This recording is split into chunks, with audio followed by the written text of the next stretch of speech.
Many feel that it is only a matter of time before Mercedes' Lewis Hamilton will surpass Michael Schumacher's record for the most F1 wins and titles.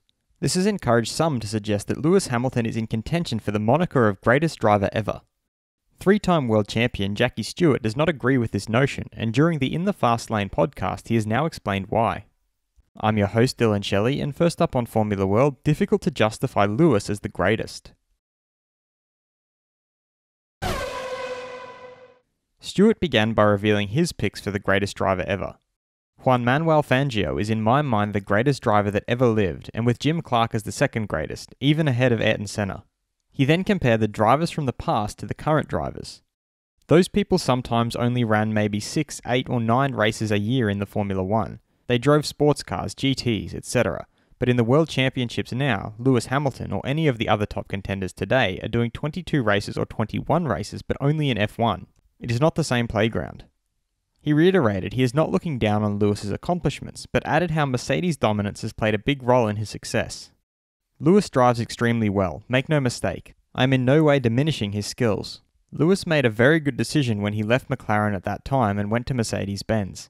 Hats off to him for making that decision, but frankly, the car and the engine are now so superior that it is almost unfair on the rest of the field. It's not quite the same as being able to do it in a less than the best car, and that's where there sometimes was a difference between the very, very great drivers and the ones who were very successful. Stewart then explained why he is qualified enough to make such an observation. It is difficult to say that about Lewis, not being as good as say Fangio was in my mind, and a lot of people will find fault in that. But I have been watching motor racing since I was a little boy. I saw some of the best racing drivers in the world.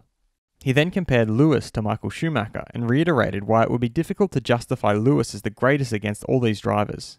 Schumacher made Ferrari buy the best engineers, the best designers, the best aerodynamicist. He really was a giant in thinking, apart from his driving. To say that Lewis is the greatest of all time would be difficult for me to justify against the sheer power of what the other drivers were doing.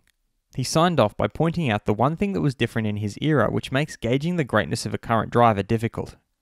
During my time, everybody had a Ford Cosworth except Ferrari. There was a level playing field that simply doesn't exist today. So it is difficult to identify who really are the very, very best racing drivers just behind the steering wheel. Fast feed.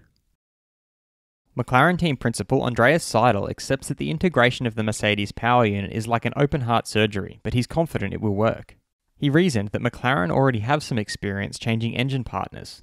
He also added they are very happy to do this and they are convinced that they will make a good step forward. Future Renault driver Fernando Alonso would like to say yes to the possibility of a third world title, but he knows the limitations, especially in 2021.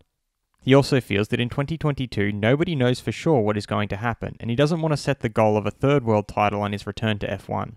He further explained that they all turn into competitive beasts who want to win everything once the lights go out, but he's aware of the limitations and the difficulties they will encounter. Former Bridgestone tyre expert Kees van der Grint feels that Red Bull Racing has a problem because they have nowhere else to go but Renault. Honda F1 Managing Director Masashi Yamamoto has stated that their aim is to now exit the sport without making big negative changes in the sport. He also added that next year they will try to fight for the championship and have a good ending to their story. He also confirmed they will not reduce any people from the F1 project and that they are going to develop more. He further reiterated they will make the biggest effort in order to win as much as possible and that they will just keep pushing till the end. He also affirmed they are ready to support AlphaTauri and Red Bull for their program after 2021 in any way and that they're happy to cooperate. Williams stand-in team principal Simon Roberts has admitted that he really enjoys it and he hopefully can continue to do it for longer, but confirmed that they haven't even discussed it yet. Pirelli boss Mario Isola has pointed out the biggest factor will be the weather, with low temperatures and rain quite likely at this time of year at the Nürburgring. Therefore, he feels that this is a race that is likely to favour drivers and teams who are able to get the grips with the new situations quickly. He further thinks they may even see all 5 types of tyres that they bring to the Grand Prix used over the course of the weekend. And McLaren's Carlos Sainz is sure that the last race with McLaren will be emotional and the goodbye will be different from the last time he said goodbye to a team. If Lewis Hamilton takes the record for most F1 wins and titles, will he be the greatest driver of all time? Head over to my community page to vote in the poll and let me know what you think in the comments. And if you like this video, feel free to subscribe and check out my others for all the latest in the world of Formula 1.